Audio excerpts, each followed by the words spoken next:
Hello, everyone. Welcome to another Did You Know Thursday with me, Debbie. Now, who here uses Google Workspace for their emails?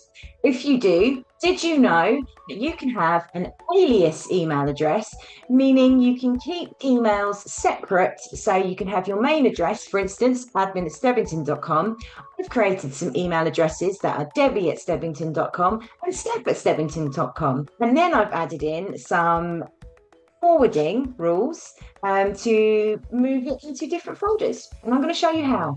So don't worry. First thing you need to do is get into your admin console, which is admin.google.com.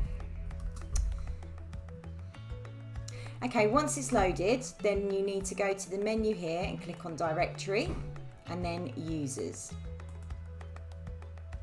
Then select your domain.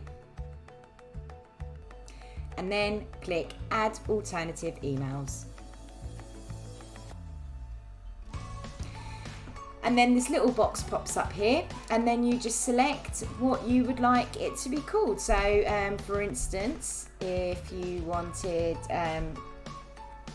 info, it will add the domain name in, and then you just save it. And that's it. Now, just to note that those emails will still go into your normal inbox.